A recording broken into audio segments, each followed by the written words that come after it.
Muy bien, nuevamente bienvenidos a todos, a todas a este espacio virtual del Instituto de Estudios Judiciales. En el caso de esta tarde, a esta charla sobre reglas de competencia en procesos de familia.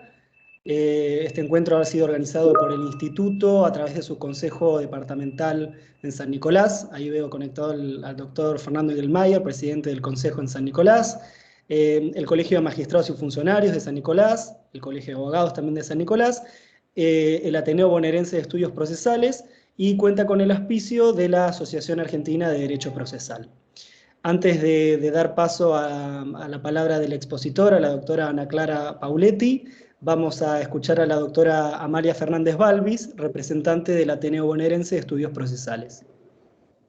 Hola, hola, buenas tardes a todos. Gracias por acompañarnos nuevamente con estas jornadas, con las que damos inicio a todo un ciclo de jornadas organizadas en el marco de las preparatorias del 31 Congreso Nacional de Derecho Procesal, que va a tener lugar en Mendoza entre los días 1 y 3 de septiembre de este año, presencial. Y este congreso va a contar entre sus ponentes a la doctora Ana Clara Pauletti.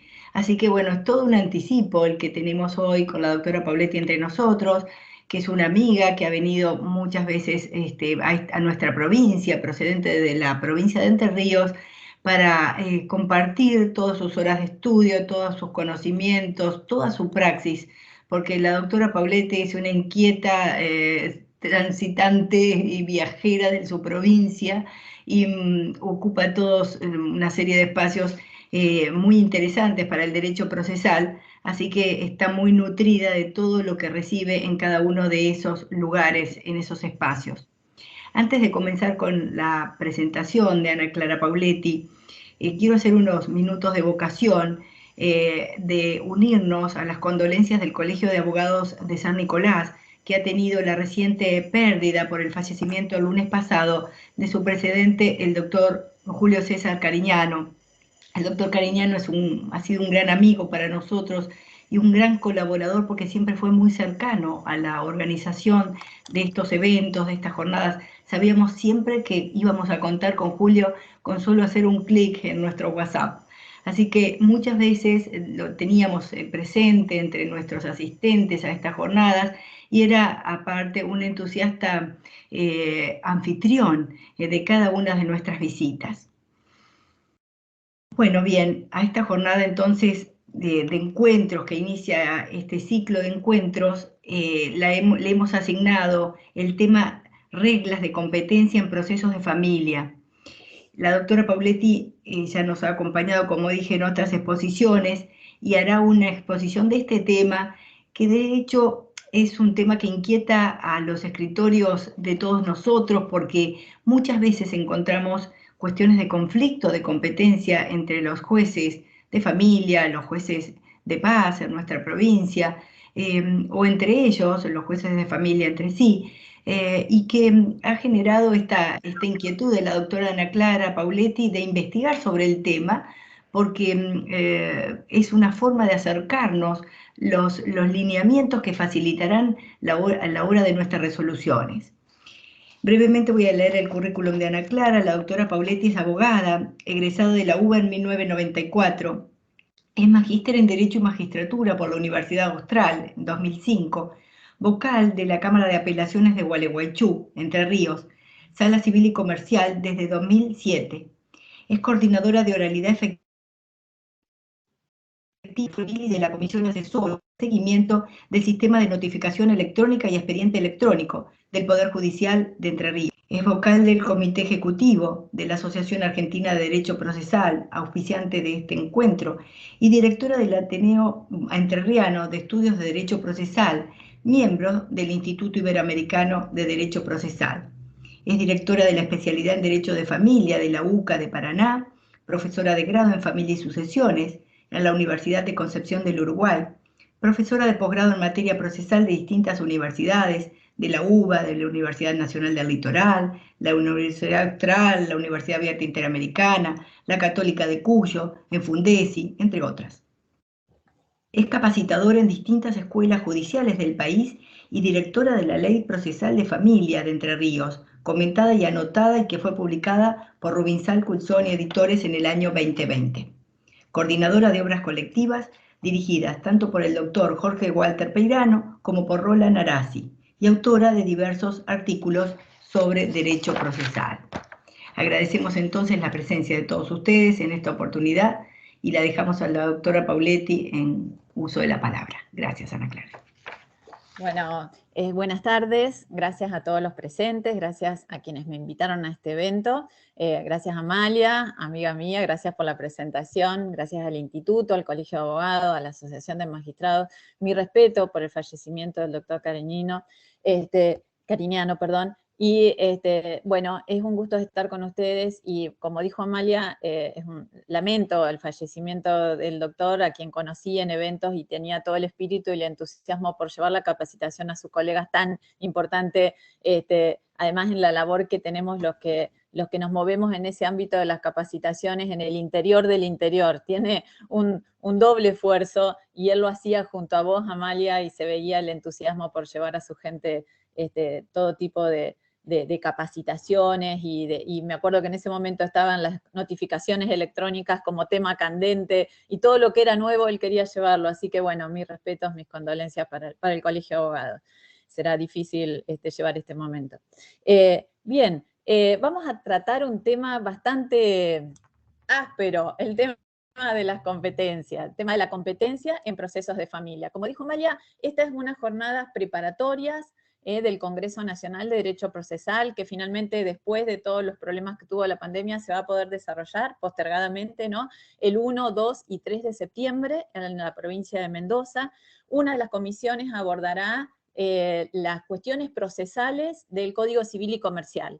En su momento iba a ser pre-pandemia a los 5 años de vigencia, ahora será a los 7 años de vigencia. Bueno, yo estoy en esa comisión, soy una encargada de la ponencia general, y uno de los temas de ineludible tratamiento era el tema de la competencia en los procesos de familia, para lo cual el Código de Fondo hizo un enorme esfuerzo. Y realmente me motivó a profundizar este tema y la problemática que estaba suscitándose en materia de conflictos de competencia, porque fue la mismísima Ida Kemalmacher de Carlucci, que en un evento dijo que era una gran frustración para el legislador, a pesar de haber hecho tremendo esfuerzo en materia procesal, que a su vez provocó un cambio de paradigma en materia procesal de familia, un nuevo escenario de uniformidad en todas las provincias de lo que son las reglas procesales de estos procesos tan sensibles, que sin embargo, a pesar de ese esfuerzo, en particular en materia de competencia, no se hayan podido evitar o mejorar de alguna manera todos los que son los conflictos y las discusiones que se traban a la hora de saber cuál es un juez competente. Quizás en buena medida viene esto de la mano de esta noción nueva, ¿no? De centro de vida, una noción nueva que todavía la estamos aprendiendo, que todavía la estamos dimensionando, que todavía estamos tomando en cuenta sus implicancias y cómo juega en los conflictos en particular. Pero lo cierto es que tenemos esos conflictos todavía presentes y que a su vez tienen notas de arcaicos, ¿no? En este tiempo actual. Por eso es necesario hablar de ellos y tratar de encontrar nuevos enfoques, nuevos criterios para evitarlo, porque en definitiva hace a la tutela judicial efectiva, porque dentro de la noción de tutela judicial efectiva está el acceso a la justicia directamente vinculado con la rápida dilucidación de cuál es el tribunal competente. Mientras hablo, voy tratando de compartir la presentación. Acá está. Si hay algún problema, les pido que me interrumpan.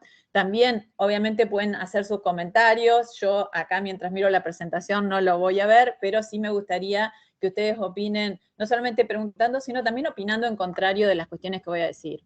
Que no voy a hablar en general, no voy a abordar la teoría general de la competencia, porque los congresos nacionales están dados y propuestos para pensar cosas nuevas, ¿no? La vanguardia del derecho procesal, tratar de mejorar el derecho dado. Muchas veces las mejoras legislativas en lo procesal vienen de la mano de las conclusiones de los congresos. Entonces, lo que estoy tratando de hacer acá es tratar de pensar diferente, de tratar de extraer nuevas reglas que sirvan para mejorar estos conflictos que tanto preocupan en particular a Ida y a todos los que somos operadores del sistema. Ahí me falta el logo del Colegio de Abogados, justamente, perdón. Bien, Y este enfoque nuevo o este enfoque, este pensar diferente de lo que son los conflictos de competencia, les propongo que lo hagamos a partir de la norma o del principio de la manda que tenemos de efectividad en todo lo que es el derecho, pero en particular en los procesos de familia por las características que tienen los problemas que se suscitan en relación a las relaciones de familia.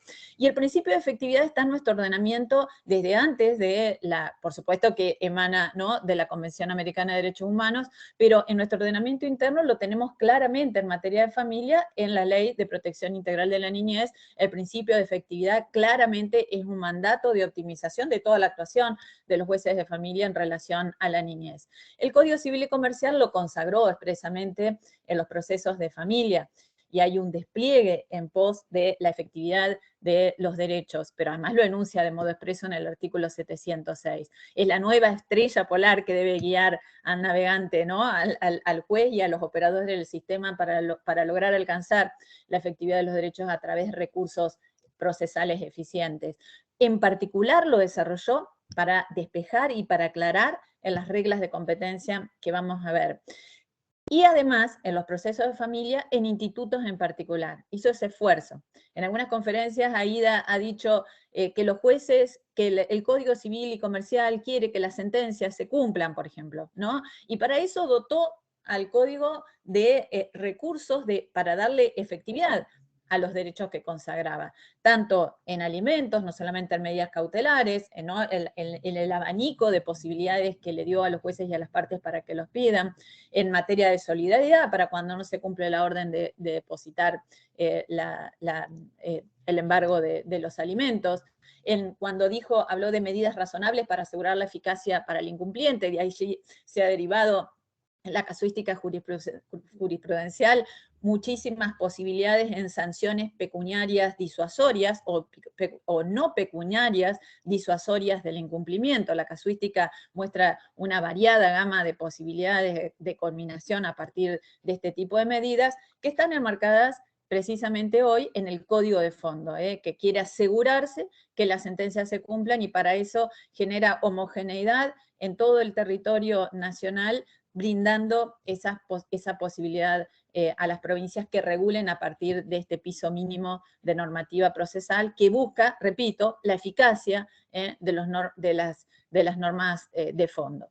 Las regulaciones locales que tenemos dictadas a este momento, que son varias, todas son en consonancia, y no podría ser de otra manera, con este decálogo de cuestiones procesales que norma el Código de Fondo, y en particular de los principios, muchos de los cuales los refuerzan, y es lo que debería hacer, porque ya tienen operatividad en todas las provincias, ¿no?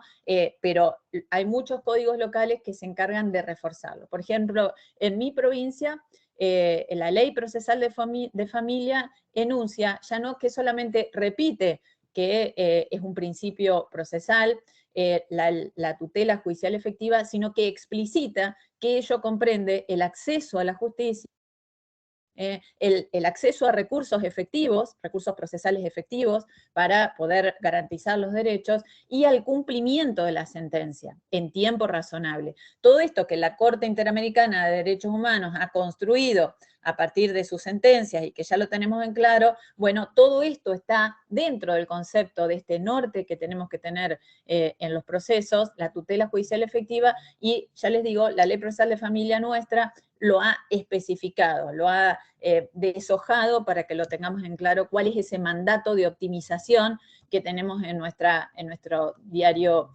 trabajo en materia procesal de familia. Y esto no es que solamente lo teníamos ya explicitado legislativamente y de esto se venía hablando, sino que además de todo esto derivó un nuevo concepto que en particular en este ámbito tenemos que tener en cuenta, porque ya no solamente hablamos de tutela judicial efectiva, que es un derecho fundamental en sí mismo, ¿no? Es un derecho fundamental en sí mismo para poder acceder al goce de los demás derechos que consagran los ordenamientos y las convenciones de derechos humanos, sino que se dio lugar a una nueva noción que muestra ese refuerzo jurisdiccional que debe haber ante determinadas circunstancias, cuando intervienen determinadas personas en condición de vulnerabilidad. Se ha aparecido en la jurisprudencia de la Corte Interamericana de Derechos Humanos y que ha tomado nuestra Corte Nacional la noción de tutela reforzada, que en un fallo relacionado con Provincia de Buenos Aires, era un tema en materia de afiliación, la Corte Nacional lo abordó en este primero que estoy mencionando del año 2016, y lo acaba de mencionar en el mes de febrero, en este caso español, donde dejó sin efecto una caducidad de instancia que se había decretado a pesar de la intervención de una persona menor de edad, y fíjense que habla de otro presidente, Guggenheimer, también, y dice que la Corte Nacional y la Corte Interamericana de Derechos Humanos destacaron el deber de tutela reforzada que recae sobre los jueces en procedimientos judiciales que involucran derechos de niños, niñas y adolescentes. En Guggenheimer, ellos, Furlan, en el caso de la Corte Interamericana.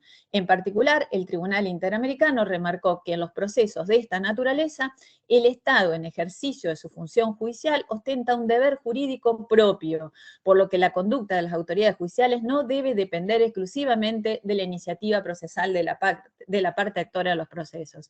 Con esto está machacando la Corte Federal que nosotros somos los responsables últimos del cumplimiento de las convenciones de derechos humanos cuando intervienen sujetos en situación de vulnerabilidad. El anteproyecto de Código de Provincia de Buenos Aires, Código de Familia, Civil y Comercial, que apareció en la última versión, el 28, recién hoy la pude ver, o sea, rápidamente para ver cuáles eran las modificaciones que había tenido en materia de competencia, habla de esta noción, pero no exactamente en los mismos términos, sino de actuación procesal reforzada, que viene a ser lo mismo, es la misma expresión. Fíjese la fuerza que demarca este nuevo proyecto que tenemos para estudiar, que seguramente va a ser materia de muchas intervenciones en el Congreso Nacional y estudios y ponencias. Las ponencias se pueden presentar para que sean publicadas hasta el 15 de mayo, luego si no van a ser subidas a internet. Y yo me fijé en el buscador a ver cuántas veces nombraba esta noción para marcar la importancia que le asigna el legislador, y fíjense que la nombra 79 veces el proyecto de código o anteproyecto de código a la noción, marcando la trascendencia que tiene este tipo de actuación. Si uno computa la exposición de motivos, 95 veces viene nombrada esta noción. Y bien, fíjense, marco esto porque todo este peso de calidad de actuación jurisdiccional lo tenemos que relacionar con la noción de competencia. ¿Y para qué está la competencia? Porque es la manera de reinterpretar institutos clásicos del derecho procesal. El tema de competencia ha sido siempre una vaca sagrada para los procesalistas.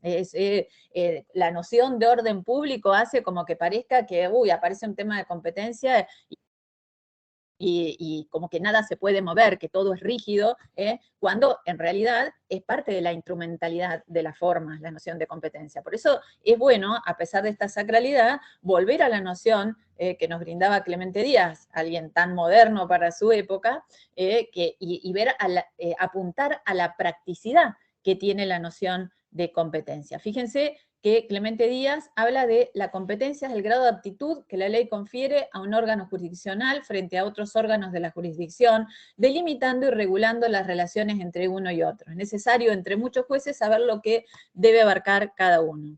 El fundamento es político-procesal relativo a la diversificación y descentralización necesaria para que mejore la calidad de administración de justicia y la comunidad pueda acercarse a ella. Facilidad.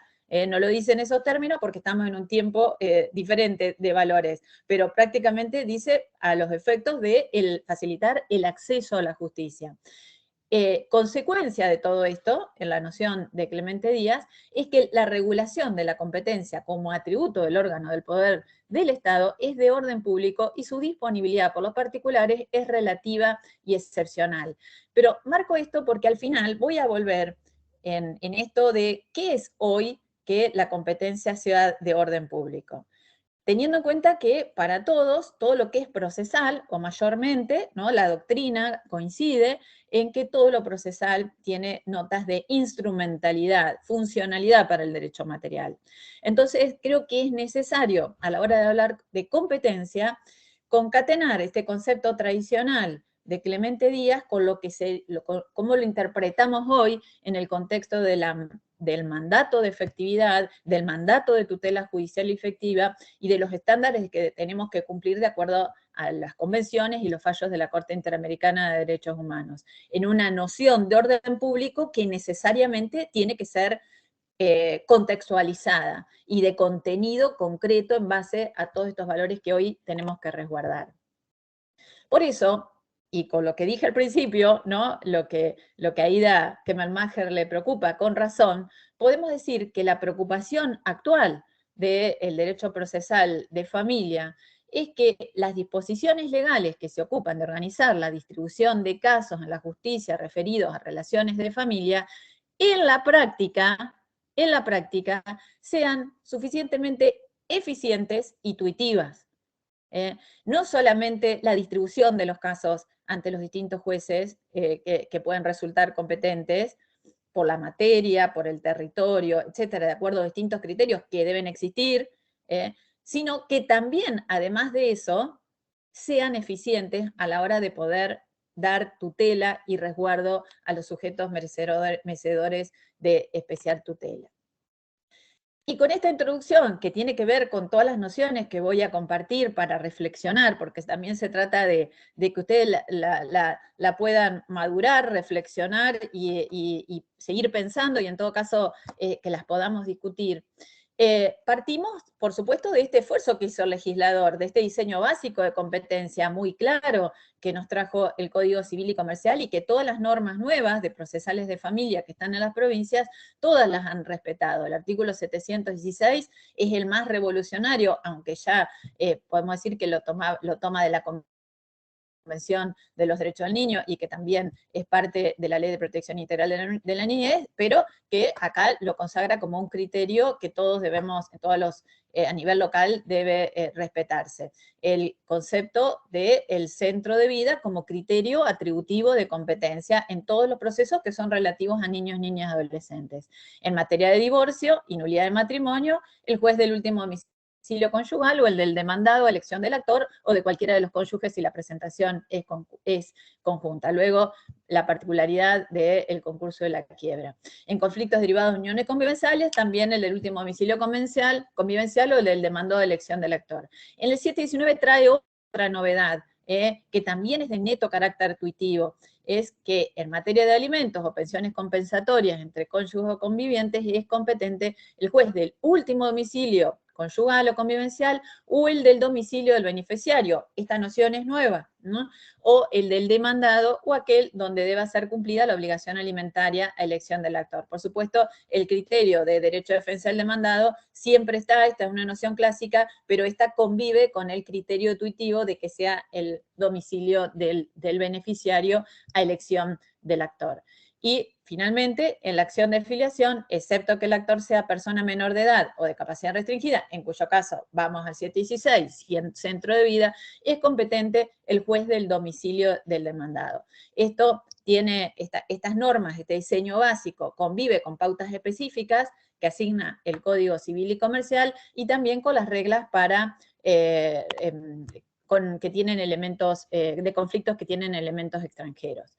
Hay un condicionante genérico, además, en las reglas básicas de competencia que tiene el Código, que es en materia de competencia material. El 706, inciso B, dice que los jueces ante los cuales tramitan estas causas deben ser especializados y contar con apoyos multidisciplinarios. Esto genera una exclusividad o una manda o en la medida que existan recursos públicos, ¿no? Que es importante también, no en todo el país se pueden tener juzgados de familia especializados, pero sí es un mandato que debería tomarse cuando se pueda generar juzgados de competencia material exclusiva, juzgados de familia, cuyos operadores tengan una idoneidad técnico-jurídica para entender la materia familiar. En conexión con todo esto, el 706, inciso A, consagra que las normas que rigen el procedimiento deben ser aplicadas de modo de facilitar el acceso a la justicia, especialmente tratándose de personas vulnerables. Esto no solamente es una regla de tipo positivo, sino que también es un criterio de orden interpretativo, es un principio que nos debe servir para resolver conflictos o situaciones de duda, que ahora vamos a hablar de distintos criterios. En caso de duda, no solamente se debe tomar el criterio de ante la duda se es competente, sino a fortiori cuando eso facilita el acceso a la justicia de quien debe accionar, quien está accionando, porque a su vez tenemos otro principio convergente, que es el principio pro actione. Entonces, con todo esto lo que yo propongo es repensar los caracteres de la competencia, el de la clásicos, el de la improrrogabilidad, la indelegabilidad, el orden público y la aplicación de oficio en función de la noción de centro de vida, una noción tan disruptiva, tan dúctil, es una noción que puede cambiar y modificarse de acuerdo a las circunstancias y que aunque las circunstancias cambien, tenemos que revisarla porque no siempre atender ese cambio puede ser beneficioso o digamos, acorde al interés superior del niño. O sea que muchas veces es difícil de determinar y a su vez de que sea un criterio que deba seguirse, porque a su vez tenemos que atender otros criterios como el interés superior del niño. Por eso es que seguimos teniendo conflictos de competencia. A su vez, la exigencia de efectividad de la respuesta jurisdiccional. Entonces, esto, lo que estoy proponiendo es repensar estos caracteres de competencia y los criterios atributivos a partir de estas nuevas nociones, las de centro de vida y el mandato de efectividad de la respuesta jurisdiccional. Y todo eso es posible porque por sobre todas las cosas, el proceso de familia ha tomado la corriente flexibilizadora de lo procesal, que el maestro Jorge Peirano dice que es la que permite descartar la aplicación fatal, automática y ciega de los postulados de un principio o institución jurídica frente a cualquier caso o circunstancia. Eso es en todos los órdenes de materia procesal, en todas las instituciones, en lo cual la competencia no es ajeno. Bien, entonces, los problemas que subsisten y los nuevos criterios parten en esta propuesta que yo estoy haciendo de los esfuerzos que hizo el legislador y que no fueron suficientes para evitar los conflictos de competencia. Ustedes saben que en la órbita de la competencia, ya en el año 83, Morelo decía que las cosas colisionan con el propósito de acceso a la justicia. Sigue pasando eso. Por eso es el esfuerzo que tenemos que hacer los procesalistas y los operadores del sistema para mejorar esto que parece tan absolutamente retardatario, ¿no? Que son las cuestiones de competencia y el modo en que se tramitan las cuestiones de competencia de modo tan lento y frustrante para quienes llevan sus conflictos a la justicia. Las posteriores del Código Civil y Comercial no han hecho hasta ahora un esfuerzo superador de lo que teníamos hasta ahora escrito en materia de competencia y de resolución de las cuestiones de competencia. Pero sí, en materia procesal de familia hay un refuerzo en la centralidad de los principios y del acceso a la justicia. Cuestión que creo muy importante porque es lo que nos va a permitir salir a flote con soluciones superadoras. Por sobre todas las cosas, el principio de flexibilidad de las formas. Entonces, de todo esto que te estoy diciendo, creo que podemos tener nuevos criterios, de hecho la jurisprudencia ya los tiene, y los vamos a hablar, del entrecruzamiento entre las reglas de competencia y los principios procesales, focalizados en el acceso a la justicia y la finalidad de la normativa de fondo, en especial en lo que son los criterios tuitivos o los derechos provenientes de las convenciones de derechos humanos. Y hablar de competencia es hacerlo del acceso a la justicia. Por eso es muy importante manejar los estándares de la Corte Interamericana en materia de acceso a la justicia. El principio de proacción, hay que extremar las posibilidades de interpretación en el sentido más favorable al acceso a la jurisdicción. En el caso Narciso Palacios contra Argentina, ya en el año 99, la comisión habló de este tema, la Comisión Interamericana de Derechos Humanos. Luego, la Corte Interamericana, el caso Laude Campus versus Perú, en el año 2017, dijo que los artículos 8 y 25 consagran el derecho al acceso a la justicia, que es norma imperativa del derecho internacional. Su denegación se relaciona con la efectividad de los recursos existentes, dijo en Fornerón, la Corte en Fornerón contra Argentina. Y luego, sabemos todos que por las 100 reglas de Brasilia para el acceso a la justicia de las personas en condición de vulnerabilidad, se reclama la revisión de procedimientos y los requisitos procesales como forma de facilitar el acceso a la justicia para que el titular del derecho pueda acceder de forma efectiva al sistema de justicia. Entonces, si tenemos en claro todo esto, tenemos que hacer el esfuerzo interpretativo para que la interpretación de las normas procesales o de las normas atributivas de competencia no terminen siendo frustratorias de ese derecho de acceso a la justicia. Y en materia de determinación de la competencia, todos sabemos, y este es un criterio que surge de los códigos procesales civiles, pero también la jurisprudencia lo ha ya llevado la interpretación, la conexión entre los criterios de competencia clásico y el centro de vida ya lo ha llevado a decisiones en concretas, tienen que conectarse ambos criterios. Por eso aquí tenemos un fallo de la Sala Segunda de la Cámara de La Plata, que dice que la competencia del tribunal debe quedar despejada en la etapa inicial del litigio y es un tema que no debería reeditarse, salvo que lo justificara un cambio real y estable en el centro de vida. La estabilidad en materia de competencia hace a la tutela judicial efectiva, ¿no? Pero claro, si se justifica un cambio del centro de vida y eso es beneficioso para la persona menor de edad que está involucrada en el proceso, podría desplazarse la competencia. He revisado, hay modificaciones en el anteproyecto de Provincia de Buenos Aires, alguna la voy a referir al final, que está ajustando también estas normas que obviamente recogen este principio jurisprudencial, que también lo tienen otras normas procesales locales. La oportunidad para declarar la incompetencia, porque también ya nuestros códigos procesales civiles tienen este mandato de efectividad en cuanto incluso de flexibilidad del criterio de improrrogabilidad. Lo decía ya Clemente Díaz, porque si hasta un determinado momento el juez se puede declarar competente y ya después más no, quiere decir que hay un criterio de improrrogabilidad, salvo que haya cuestión federal, en pos de la eficiencia del proceso y que se pueda avanzar hasta una sentencia, que es el objetivo de todo proceso judicial. Entonces, por eso la oportunidad es determinada al interponerse la demanda, al decidir la excepción de incompetencia, al decidir la inhibitoria, en cualquier estado del proceso se trata de justicia federal, cuestión que no es absoluto, y lo ha dicho la Corte Suprema en varias oportunidades, y fuera de esas oportunidades precluye la potestad por el principio perpetuatio jurisdictionis. Hay una necesidad que los procesos avancen y eso surge, por ejemplo, del artículo 252 del Código Procesal Civil y Comercial, que dice, una vez firme la resolución que desestima la excepción de incompetencia, las partes no podrán arguir la incompetencia a lo sucesivo, tampoco podrá ser declarada de oficio. La Corte, fíjense, en reiterados pronunciamientos, ha dicho que la oportunidad para plantear cuestiones de competencia reconoce limitaciones establecidas por las correspondientes disposiciones procesales, pues sin perjuicio del carácter de orden público, las normas que la arreglan, igual condición revistan los preceptos legales que tienden a lograr la pronta terminación de los procesos. Con esto marco dos cuestiones. No solamente que ya los criterios tradicionales marcaban la necesidad de avanzar en el proceso, que es una pauta de efectividad. También la flexibilidad del principio de improrrogabilidad, ¿no? De esta regla, porque si el juez no se declara, después, bueno, ya tiene que dictarla, no puede declarar su incompetencia en cualquier momento del proceso.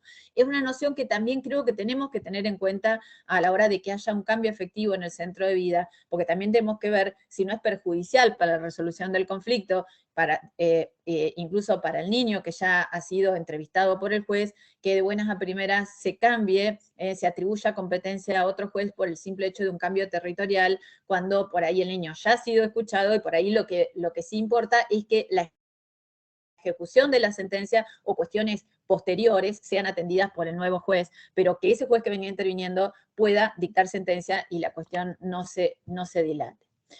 Por esto que he hablado así tan rápidamente que parezco Tato Bores, para poder cumplir con el tiempo pautado, creo que si bien no digo que se tratan de modo irresponsable las cuestiones de competencia, pero creo que en materia de familia sí tenemos que poner un refuerzo, así como hablamos de tutela reforzada, un refuerzo de responsabilidad. Y por eso pongo esta palabra, miramientos en cuestiones de competencia, porque creo que es una palabra que nos sirve, que refleja mucho la actuación del juez de familia y el perfil y la actitud que tiene que tener el juez de familia ante los problemas. Por supuesto también del juez que no es de familia, pero que atiende cuestiones relacionadas a las relaciones de familia. La palabra miramiento tiene que ver con circunspección, con cuidado, con precaución, con cautela, y eso tiene que ver en atender las implicancias y las consecuencias que tiene una declaración de incompetencia y que se trabe un conflicto de competencia en relación al tiempo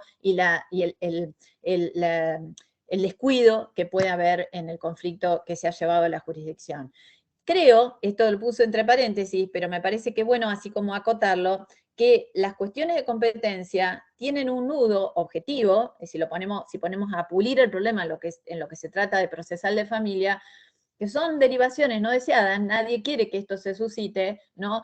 Porque tenemos muchas previsiones ambiguas. Nosotros estamos manejándonos con derechos humanos, con nociones y con criterios atributivos, como es el centro de vida, que puede ser no definido, no es como el domicilio del demandado. Tenemos cuestiones fácticas a dilucidar, concatenado a su vez, como vengo diciendo, con el interés superior del niño.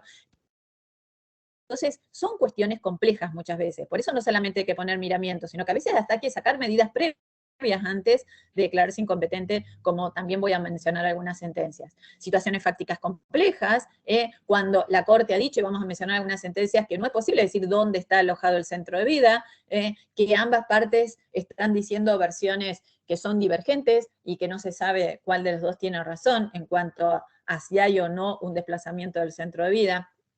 Y a veces también hay coexistencia de criterios atributivos de competencia.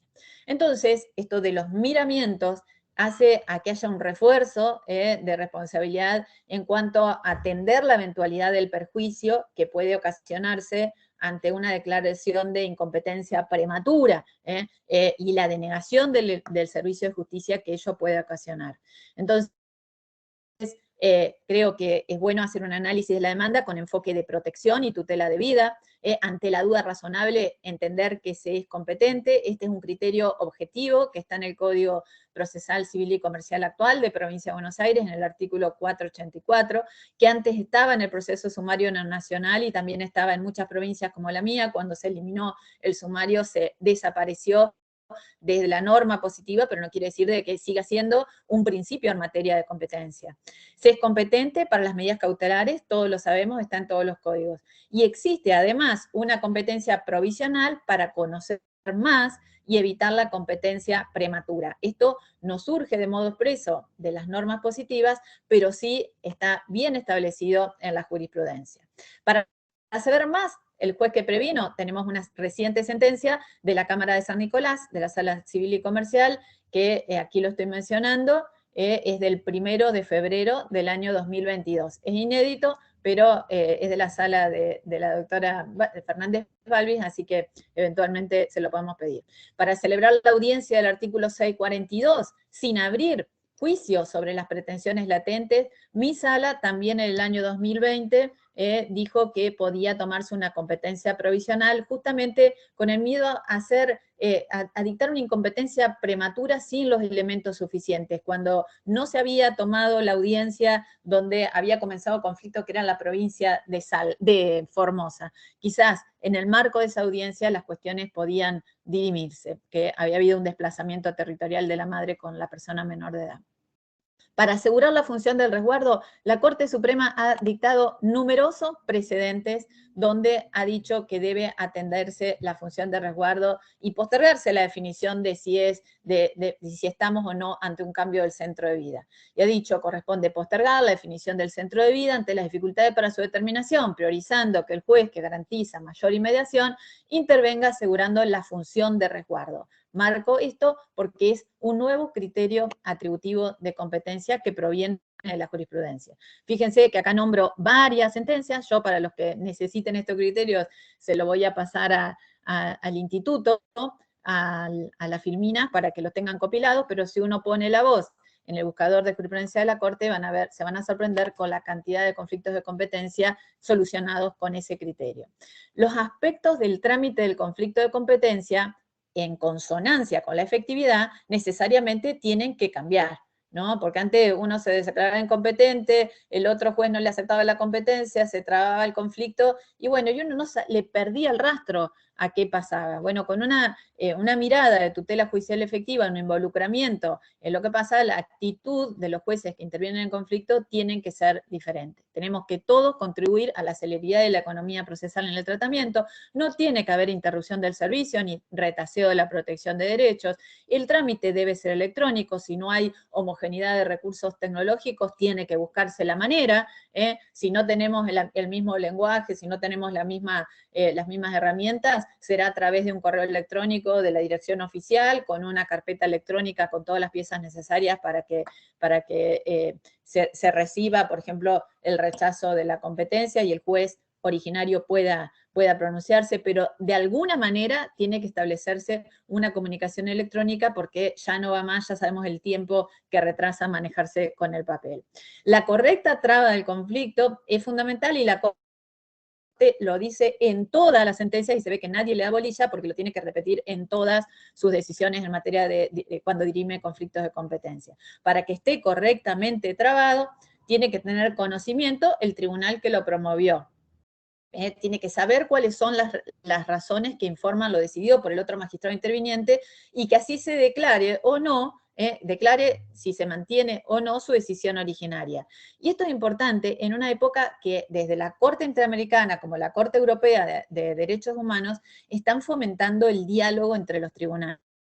Fíjense qué importante, no solamente entre los jueces, sino para fuera de la justicia. Y dos jueces que se declaran competentes o en sentido inverso, ¿cómo no terminar de conversar entre sí y escucharse sus razones? Sin embargo, nunca el conflicto se trata de modo debido y el juez originario que se declaró incompetente no conoce la opinión del que no le aceptó la competencia, de modo que no puede cambiar de opinión, cuando podría hacerlo con el mismo razonamiento que tenemos a la hora de admitir la revocatoria in extremis de las interlocutorias y sentencias, ¿no? Uno puede recapacitar, cambiar de opinión y admitirlo y evitar el desgaste jurisdiccional y por economía procesal, facilitarle las cosas al justiciable y a los letrados que tienen que peregrinar para remover el error.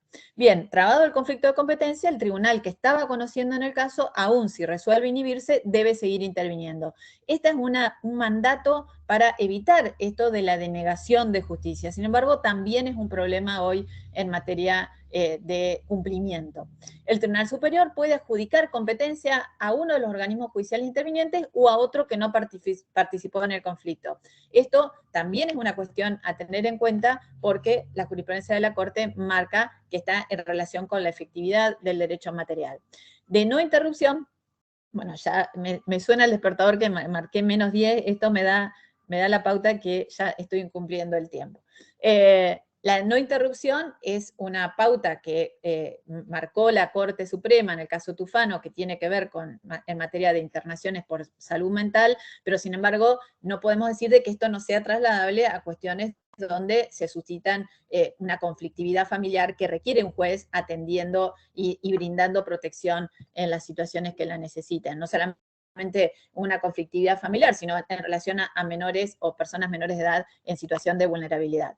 En cuanto a la norma que proyecta el Código de Familia, el anteproyecto de Código de Familia Civil y Comercial de Provincia de Buenos Aires, yo creo que no me parece que responda a este mandato de tener a alguien que esté con el kiosco abierto. No es solamente lo que estoy hablando en materia de medidas cautelares, como lo prevé el anteproyecto, que dice salvo medidas cautelares o de prueba, en lo otro queda prueba anticipada, en lo otro quedaría suspendido, sino que creo que tendría que tener una redacción más amplia, más generosa, para que se entienda que no es en materia excepcional la competencia, sino que tiene un criterio de protección constante. Bien, en materia de atribución a un tercer organismo, también la Corte ha asignado competencia en numerosas oportunidades a tribunales que no habían intervenido en la traba del conflicto, justamente en función del interés superior del niño o, en este caso, que es de un caso de un intento de adopción con una entrega directa, de beneficiar la dilucidación de la situación en la que estaba la familia biológica. Bien, con todo esto, lo que estoy propiciando es supervisar las consecuencias de las decisiones en la vida de las personas para asegurar la efectividad de la tutela de vida a partir de una flexibilización de los criterios atributivos, de las disposiciones relativas a la competencia del proceso de familia, conjugarlas con los principios procesales y el principio de realidad, una mirada deconstructiva de los criterios clásicos y que las normas de competencia en definitiva no sean un obstáculo. Entonces, con esa construcción, lo que yo he visto es que la jurisprudencia está haciendo esto que estoy proponiendo, de desacralizar los criterios atributivos y congeniarlos con principios procesales. La jurisprudencia muestra esa forma de responder, solo que, bueno, todavía cuesta y son cuestiones complejas y todavía se está empezando a pensar diferente. Pero fíjense que podemos hacer una enunciación al menos de 3 o 4 criterios nuevos y seguramente el repaso de la jurisprudencia nos permite sacar algunos más. Por ejemplo, el principio de realidad en conexión con la perspectiva pro persona, que la Corte Interamericana lo ha marcado como un criterio fundamental. En este caso, lo voy a tener que pasar muy rápido, pero era marcado claramente una incompetencia por el domicilio, el último domicilio conyugal en materia de divorcio. Sin embargo, era en otra provincia, donde tenía que irse por la declaración de incompetencia. Cuando fue apelado ante la Cámara observó que había un niño como hijo del matrimonio que se iba a divorciar, ese niño tenía derecho a alimentos, incluso estaba puesto en la propuesta de acuerdo regulador, y a su vez la mujer había hecho reiteradas denuncias por violencia familiar, de modo que tuvo en cuenta la situación de vulnerabilidad de la actora, en cuanto a las denuncias de violencia y también lo que sería el centro de vida para el reclamo de alimentos en el caso que el convenio no llegara a plasmarse, no llegara a celebrarse, y desplazó esa regla atributiva de competencia clásica en materia de divorcio para asignársela, revocando la sentencia, al que era más accesible a la acción de las personas vulnerables, que era la mujer, ¿no?, que pedía el divorcio y el niño beneficiario de los alimentos. También hace poco, en septiembre de 2021, la Corte, en un conflicto de competencia relacionado con una violencia familiar, tuvo en cuenta, les recomiendo que lean esta sentencia porque recalca todos estos principios que venimos hablando, y tuvo en cuenta, al resolver un conflicto que se originó con un pedido de inhibitoria que hizo la persona denunciada, esta medida inhibitoria fue aceptada por la jueza Villa Gesell, que estaba interviniendo en una denuncia de violencia familiar. El conflicto se había originado en Capital Federal, que era donde originariamente estaba la denuncia de violencia, y en resumidas cuentas, cuando el caso llega a la Corte toma el dictamen del procurador, que lo que dice el procurador, que acá tiene otra noción, que no solamente es la de resguardo, sino que es la de cuál es la competencia que asegura un amparo integral del niño. Fíjense que originariamente el conflicto era de violencia. Sin embargo, la Corte toma en cuenta con el dictamen del procurador cuál es la competencia que puede asignar un amparo más integral al niño. Porque en definitiva, la última denuncia de violencia se había originado con la restricción al acercamiento del padre y una discusión que tenía él de la idoneidad de esa medida cautelar, y donde ahí acusó del cambio del centro de vida unilateral que había hecho la madre. Entonces, la Corte dice, bueno, acá vamos a resolverlo de acuerdo a cuál es el criterio que permite hacer un amparo integral del niño. En principio, tengo en cuenta el principio de inmediatez, la tutela eficaz de los derechos, el interés superior del niño, ya está escolarizado, para el padre no es una gran distancia, Capital Federal con Villa Gesell, y esto que refuerza esta noción a favor del niño, que es que sujetar a la víctima a cumplir en el foro eventual agresor las diligencias propias de este tipo de asuntos pondría a la damnificada a su revictimización. De modo que lo que dice la Corte ahí es demasiado, no tenemos elementos para poder decidir ahora si está bien o no y si corresponde que asignemos a Villa Gesell como nuevo centro de vida. Lo que es indudable es que si atendemos el principio de mediación, si atendemos al criterio, el interés superior del niño, y si atendemos que no podemos revictimizar a la mujer denunciante, tenemos que seguir con la competencia de Villa Gesell, que es la que está en condiciones de brindar una protección más amplia. Segundo criterio atributivo, al favorecimiento de la acción y de la prueba. Acá tenemos un caso donde estaban acumuladas la acción de impugnación de paternidad con la acción de filiación.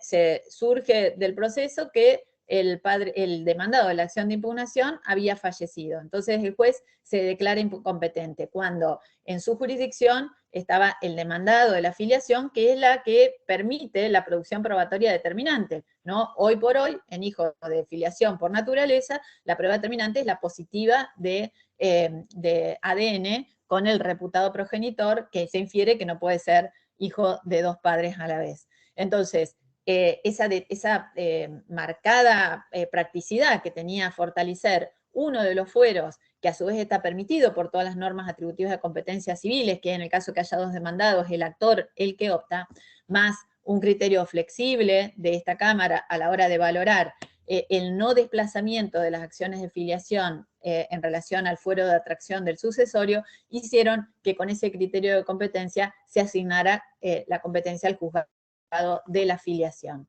La Corte de Río Negro también, tomando en cuenta esto de la nueva significancia que tiene el centro de vida, la especialidad material de la competencia y exclusividad material de los jueces de familia y el criterio de practicidad y de acceso a la justicia de quien reclama por una acción de filiación, hicieron, en este caso, una corte provincial, ¿no? Que se evitara el desplazamiento por el fuero de atracción, tomando en cuenta estos criterios que vengo diciendo, y en concreto que en el caso, el lugar de residencia estaba a 1.500 kilómetros de distancia de donde debía trasladarse el juicio por la atracción del proceso sucesorio. Tercer criterio, y ya veo que no me va a alcanzar para nada el tiempo, porque ya está por sonar el reloj, pero voy a decir rápidamente los criterios, cosa de que podamos llegar al final. El tercer criterio es razones de conveniencia práctica, que bueno, les voy a dejar la filmina para que se enteren, pero hay un fallo de Corrientes, de Córdoba que los llevará adelante. El cuarto criterio, valoración contextual, consecuencialistas y no automáticos de los criterios atributivos. En este caso, es un fallo de la Corte Suprema que desplaza nada menos que el del centro de vida de la persona que va a ser sujeta a una restricción de la capacidad, diciendo que en este caso no era beneficioso para la persona que se desplazara a su centro de vida el proceso, que lo más beneficioso es que siguiera donde estaba. Vieron que hay que ser práctico a la hora de concatenar el criterio atributivo con el beneficio de la persona destinataria del proceso, con quien tiene el interés principal. Por otra parte, lo podemos poner con criterio o como algo que está pasando, yo advierto en materia de competencia un ensanchamiento de la competencia de los tribunales de revisión y extraordinarios, por un montón de factores. No solamente por la flexibilidad de la congruencia decisoria, por la extensión de la competencia funcional en miras a la efectividad, por el dictado de medidas para mejor proveer, que no son solamente en caso de excepción, por la escucha del niño y la reiteración, las recomendaciones que hacen los jueces en cuestiones que exceden a las cuestiones sometidas a su decisión, la admisión de nuevos planteos, la instrucción de procedimientos, las medidas cautelares, y aquí pongo como ejemplo distintos casos donde los tribunales de revisión y de instancia extraordinaria exorbitan su competencia en función de la protección efectiva de los derechos, con una mirada finalista.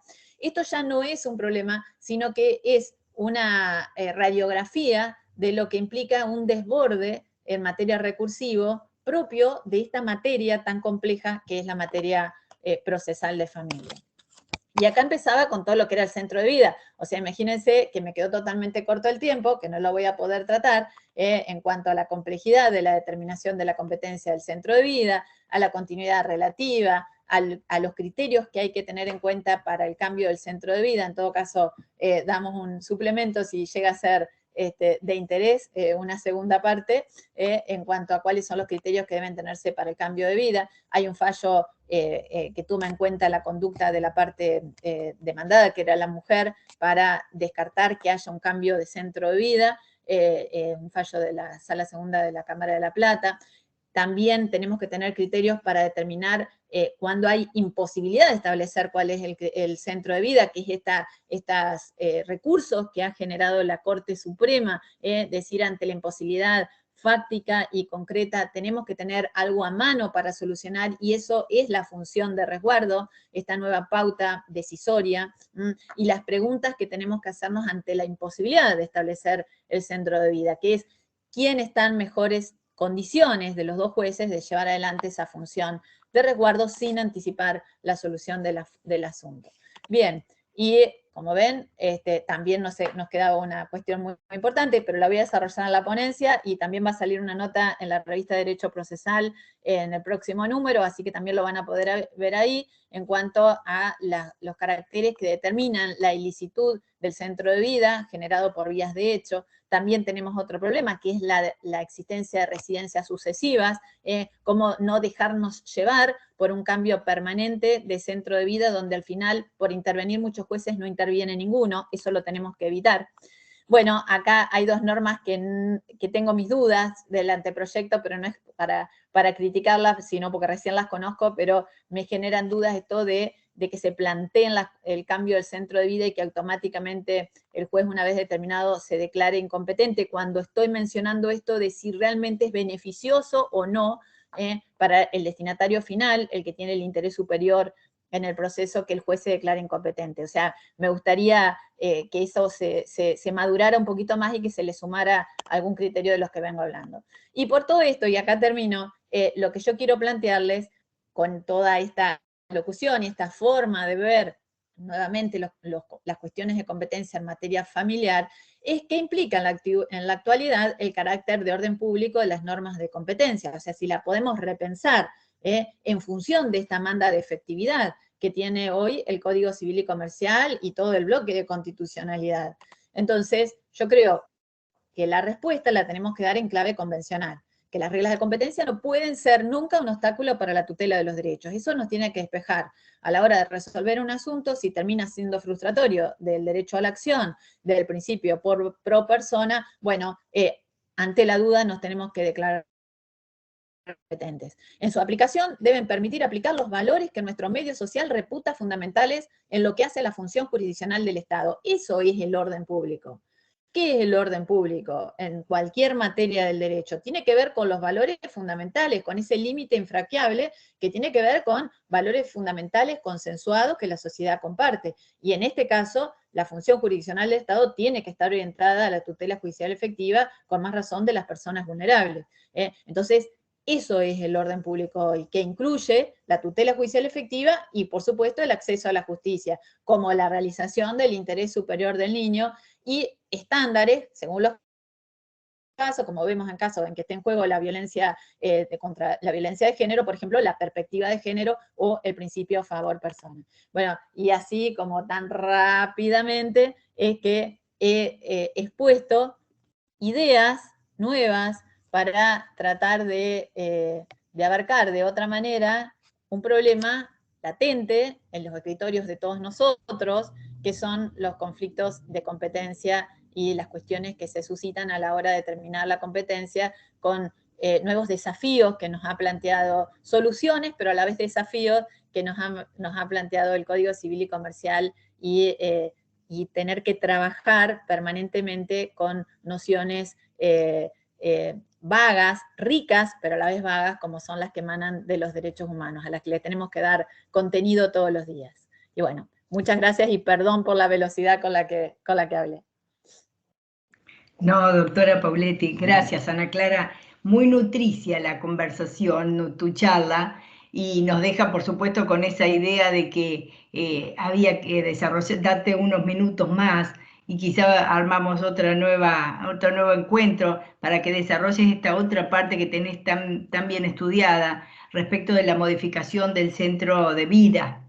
De toda tu charla, entre otras, ¿no? Rescato todo esto de lo que hablas, el orden público, el definir la etapa inicial, hablaste de los miramientos que deben tenerse y del amparo integral del niño.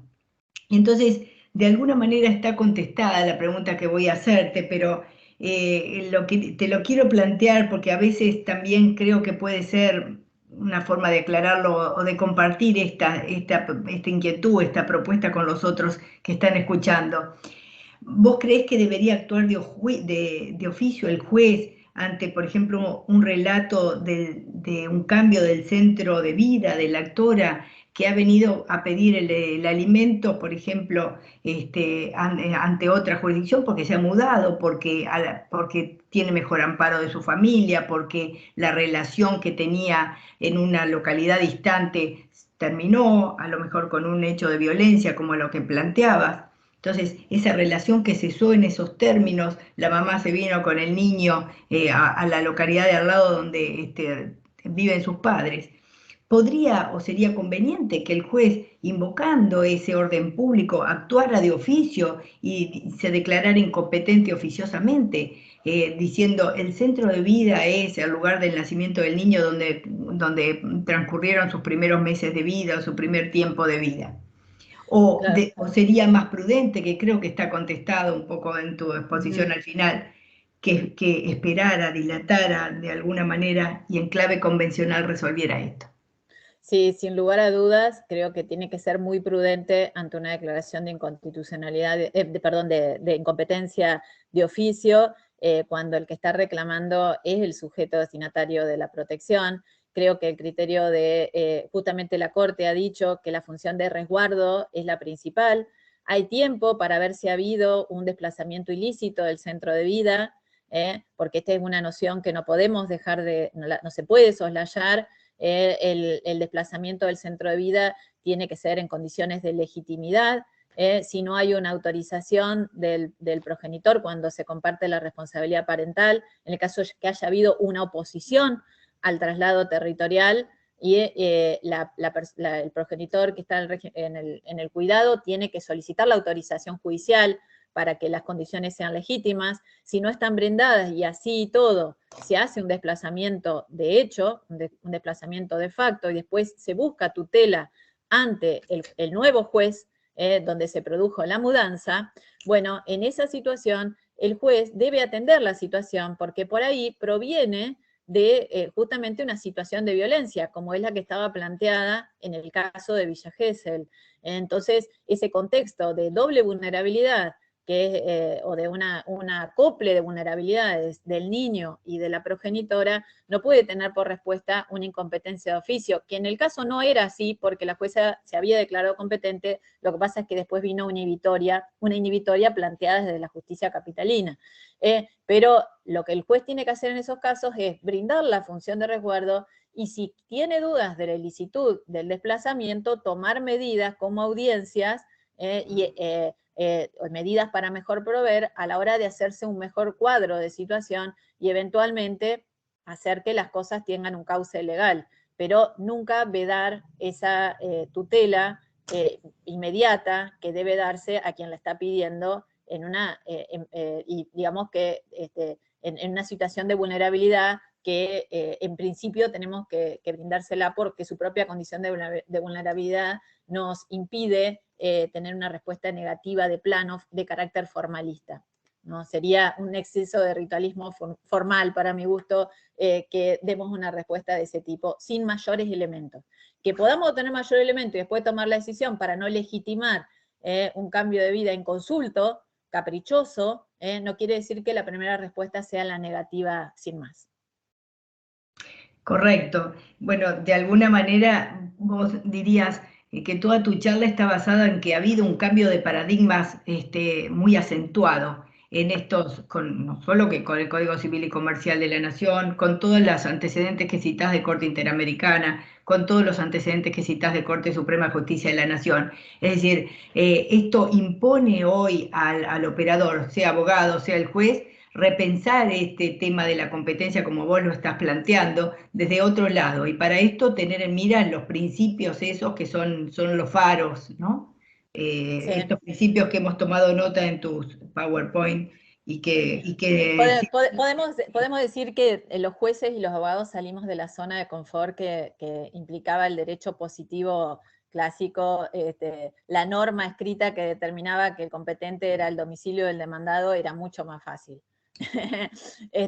El positivismo que dejamos atrás era mucho más fácil de resolver, pero hoy tenemos un derecho más rico, más difícil de interpretar, que nos reclama tener muchos elementos y herramientas para poder tener soluciones adecuadas, soluciones adecuadas que siempre tienen que estar enderezadas en una finalidad de protección y de carácter intuitivo, además de efectividad en nuestra materia. Por eso es tan compleja, por eso necesita especialidad, por eso necesita que hablemos de estos temas para abrir la cabeza y ver en efecto todas las implicancias que tiene, que no es solamente el cambio del centro de vida, sino que también es una función de efectividad y de protección, como hizo la Corte en esa sentencia que dicté, que hay muchas, tengo muchas copiladas, donde se ha tomado un criterio de practicidad, de que no es beneficioso para la persona protegida y que ella misma se está oponiendo a que se cambie el juez competente en el asunto. Entonces, si la persona destinataria del proceso se opone al cambio de competencia, ¿por qué la vamos a cambiar en nombre de su protección? O sea, repensar. Es eso, es esa la práctica que nos propones y bueno, ha sido todo el material que nos dieras, yo creo que ha sido muy rico para precisamente hacer ese ejercicio y detenernos a la hora de tener que decidir estas cuestiones. Bueno, acá hay algunas preguntas que, bueno, que nos plantea acá la doctora María Aide Reynoso. Dice, 2 diplomáticos tienen tenencia compartida de un niño, el padre quiere quedarse en el destino extranjero. Esta cuestión se plantea en España, donde actualmente está el niño, o ante el juez del divorcio en la provincia de Buenos Aires. ¿Te lo releo? Ajá, claro, ellos han tenido un desplazamiento del centro de vida, depende de si están de común acuerdo, o sea, ambos estaban estaban en España, han tenido un desplazamiento del centro de vida, sería allí donde tiene que plantearlo, porque estaban allí de común acuerdo, el destino diplomático y allí tenía las características centro de vida que podamos asignar de acuerdo a la definición clásica. Así que en principio sería, de acuerdo a esos pocos elementos, debería ser allá el planteo o la oposición la oposición que ejerciera el padre que no está de acuerdo a mantener aquel domicilio. Perfecto. Perfecto. Esta es la cuestión precisamente de practicidad y desde el criterio intuitivo. Sí, y mediación también. Y mediación, claro. Y mediación. ¿Hay alguna pregunta más? Ambos nos completa acá la doctora, dice, ambos son diplomáticos, pero son argentinos. Claro. Sí, bueno, hay elementos extranjeros, pero tienen un centro de vida que uno quiere mantener. Y están allá y seguramente el niño puede estar escolarizado, etcétera, con connotaciones de centro de vida, con relaciones que pueden llegar a ser beneficiosas que mantengan. O sea, depende también cuál es la situación del niño, pero el juez que tiene inmediación es el que está en condiciones de valorar si es beneficioso o no para el niño que haya un nuevo cambio del centro de vida ante el cambio del destino diplomático, ¿no? Pero se ve que hay uno que lo va a mantener, porque es el que está pidiendo que se mantenga en ese lugar donde tiene su trabajo. Bueno, tiene la complejidad del caso. Así es. Y es caso por caso. Ese es el análisis. Con la complejidad del elemento extranjero. Por supuesto. ¿Hay alguna pregunta más que quieran hacer? Yo no las tengo en el WhatsApp abierto y tampoco no tengo ninguna otra más. La doctora María Eugenia Chapero ha dejado sus saludos y las felicitaciones por la exposición. Y Corina Anabela Raciopo quiere preguntar. La escuchamos, doctora. ¿Quiere prender su micrófono? Lo puede hacer. Y la escuchamos. Hola, ¿qué tal? Buenas tardes. Yo quiero hacer una pregunta, si podríamos acceder al PowerPoint de la doctora Pauletti. Sí, por supuesto. Se lo voy a compartir a Amalia ahora mismo. Más que nada me interesa el fallo de Vicente, que creo que lo tengo igual, porque tengo un caso medio parecido en el juzgado, por el centro de vida de los chicos y el divorcio que tramita al ser contradictorio. La justicia, nosotros no tenemos competencia en lo que es contradictorio, pero tenemos centro de vida y expedientes de violencia familiar tramitan con nosotros, digamos. Entonces, bueno, me interesa el examen del procurador y todo lo que mencionó la doctora. Sí, ese fallo es muy rico porque además tiene una mirada de futuro. Fíjense que en realidad en ese caso lo que se le notificó al progenitor era la medida cautelar, ¿no? Las típicas medidas cautelares de que no se podía aproximar al niño y a la denunciante, y sin embargo el procurador ya no solamente tiene en cuenta la competencia de la jueza en sí para la medida cautelar, sino que tiene en cuenta el interés superior del niño a futuro, dice, acá tengo que tener en cuenta que este chico ya tiene alguna aproximación al centro de vida porque está escolarizado, aunque no es un criterio ya definitivo el que marco, dice el procurador, sino que está en el lugar y que sería perjudicial cambiarlo en este momento, que la jueza que tiene inmediación es la jueza de Villa Gesell, y que para la víctima sería perjudicial ir a litigar al foro del agresor. Entonces, combina ambas cuestiones y en el marco de un proceso de violencia atiende lo que van a ser cuestiones posteriores, seguramente del régimen de comunicación, del régimen de cuidado, de la licitud e ilicitud del cambio del centro de vida, porque ya tiene una mirada a futuro justamente teniendo en cuenta el interés superior del niño, no solamente la persona agredida. Claro, es lo que me pasa a mí con el expediente de violencia, que por ahí estoy para dictar un alimento, porque eso por ahí pondría paños fríos a la situación, pero al estar dando vuelta el expediente en la departamental de divorcio, tampoco correr el riesgo con la litispendencia, digamos, y si hay algo en el divorcio ya convenido, Claro. por eso me preguntaba. Sí, bueno, esto, ustedes tienen la complejidad del no desplazamiento para las cuestiones conexas, que sería la forma de solucionarlo, ¿no? Porque en realidad la concentración en la competencia, que es un criterio atributivo de competencia, la concentración de las cuestiones relacionadas con el divorcio y la unión convivencial, permiten una mirada sistémica del asunto. Entonces, esa es una complejidad adicional. Sin perjuicio de que como los jueces de violencia pueden dictar medidas cautelares, también podrían dictar alguna medida cautelar en relación a los alimentos.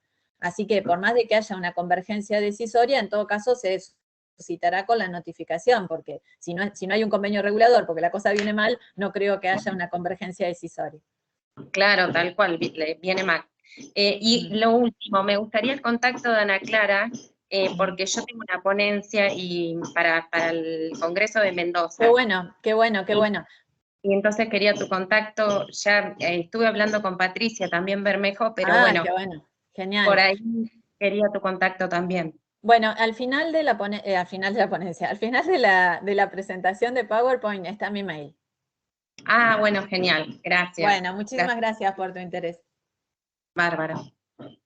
Perfecto, perfecto. Y sin perjuicio de eso, le decimos también a la doctora Corina Anabela Rosiopo que las ponencias pueden ser, digamos, subidas a la página de la Asociación Argentina de Derecho Procesal. Uno las puede remitir por mail y las van subiendo, Ana Clara, ¿no es cierto? No es así, es decir, las ponencias generales se pueden ir enviando al correo de la Asociación Argentina de Derecho Procesal para que queden publicadas, con todas las ponencias generales.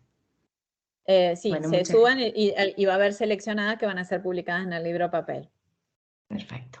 De la editorial Rubinsal Culsoni. Nos dice acá Matías Gómez una pregunta. El nuevo código, el Código Civil Comercial de la Nación, ha exigido a las normas procesales una necesaria y pendiente modificación. Hoy, dice, los juzgados de paz han ampliado su competencia en materia de familia en razón de ello, tramitando un divorcio en el ámbito del juzgado de paz. Materias como la liquidación de la sociedad conyugal dejarían de ser materia exclusiva en su tratamiento por ante los juzgados de familia especializados que tienen su asiento en las cabeceras departamentales. Esto basado en el principio de practicidad y que el juez ha precedido en el entendimiento de complejidad familiar donde existen menores de edad. En cuanto a que dejarían, no sé si se refiere a la regulación del anteproyecto de Provincia de Buenos Aires.